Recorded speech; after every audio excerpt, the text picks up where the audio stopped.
Hey guys, welcome back. Stag here. If you're new here, I'm Stag. Anyway, this is the next installment to my Cosmic Witch series, Cosmic Pizza. So I was like jokingly in stream talking about I'm just gonna paint one of these with pizza because of the pyramids. And this happened and I was hungry and I ended up ordering a pizza with a cookie. So jokingly, I'm like, I'm gonna paint one with a cookie next, and then that happened too. So the next painting out will be Cosmic Cookie. To a degree, I feel like this piece might have been an excuse to order a pizza that night, so I could stare at something. Granted, my pizza kind of looks like the frozen pizza you get in bag, because it doesn't have the great cheese coverage, but I kind of liked it that way.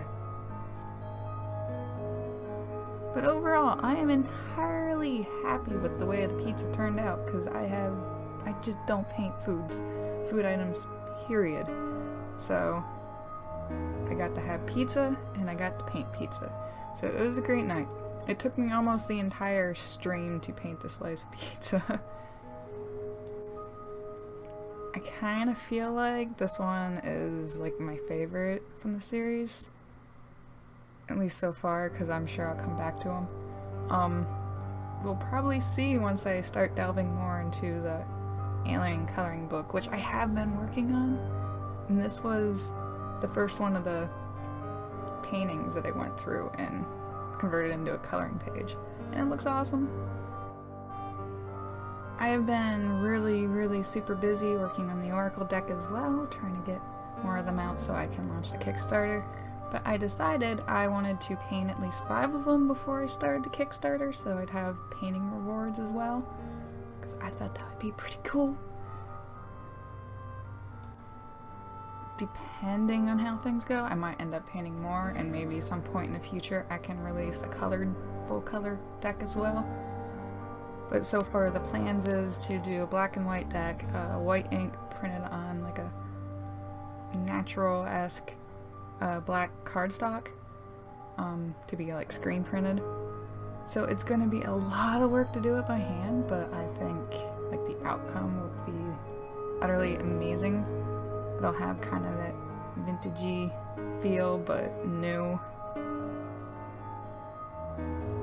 And it never seems to fail. Like every time I do like a painting more in this palette, where it has the lighter colors against the darker,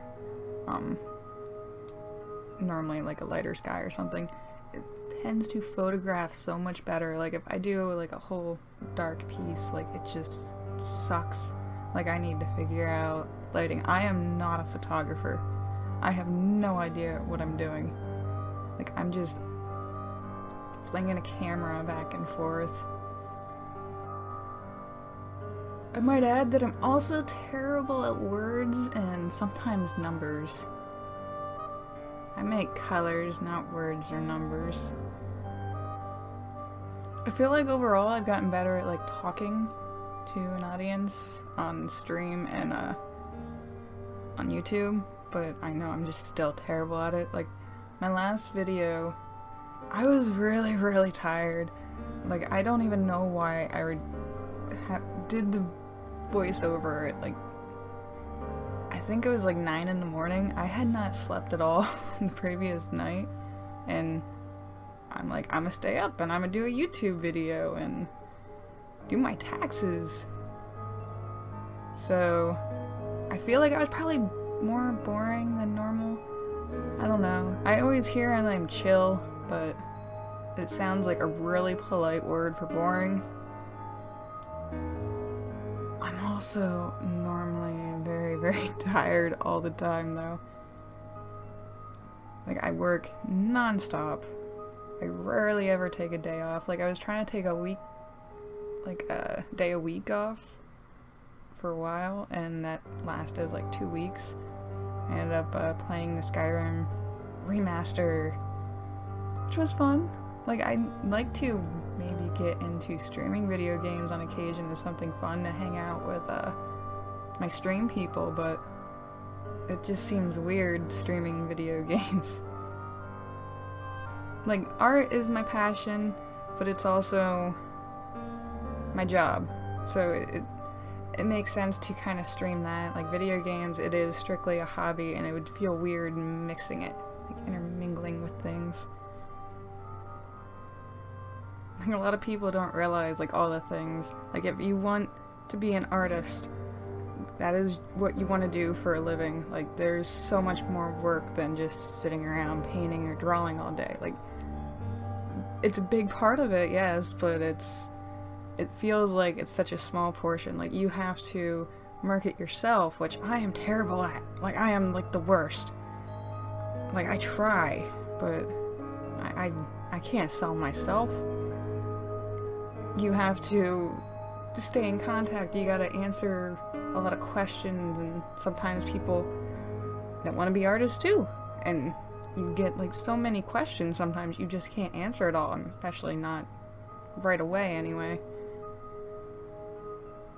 There's packaging, depending on how you do your business and what you're doing, like, because you can't really afford to, like, hire someone unless you're, like, Uber artist, but I'm not an Uber artist, I don't know. Like, I have learned a lot of tricks throughout the years, because I have been doing this for about 8 years, and every year it seems to get a little better as I acquire more people, figure out about my art or whatnot, or as my style changes, and I've gotten better. I've gotten so much better. But it is so much more work than just sitting there painting all day. And I got into YouTube, and I did this partially just for fun. Like, I know my videos aren't the best edited or anything. Like, you'll find random glimpses of things, and I'm sure you guys might have seen the elusive Yeti corn prancing about a few times. That's my Be Right Back screen from when I'm streaming. I don't always catch it. Like, I sit here and I rewatch the videos a few times, but just sometimes I just miss it because it's only like a second that it's up. And every now and again I might move something else in front of the camera because I'm showing people that are there. Like, I know in the last painting I flashed a crystal early on because I love crystals. I like collecting little things. I have lots of neat collections because they're inspiring to me anyway. Like, for this series anyway, crystals are a big part of it, and it really helped having a bunch of crystals, like, all around me. And when I went and did the unicorn series too, because 2 of those had crystals as well. And it helps to be able to look at the formations and the clusters and how they would form naturally, because you get this part in your brain that just wants to, it's kind of like stickman syndrome, where you just want to draw how you think it should be, and it is, like, juvenile almost. And I do that with some things. Like, I have a hard time, like, drawing from references. It's not that I can't, it's just that I don't. I just don't bother. But sometimes it is a lot easier references when it's not something that you're used to anyway. But it helped me think of more organic crystal formations. I didn't, like, really copy the points anyway, but it gave me, like, a reference of, no, it's not perfect, because you want to make that, like, kind of perfect anyway. But thank you guys so much for watching. Subscribe if you like for more. I do more time lapses. I'm working on another video series soon. You can find me on Patreon. I have monthly rewards, packs of Printly goods and various other products, and even a art card of the month. Limited edition prints of something that I've worked on. They're printed on fancy canvas. You can also find me around the social media, and I stream on Twitch. So thank you so much for watching. Bye!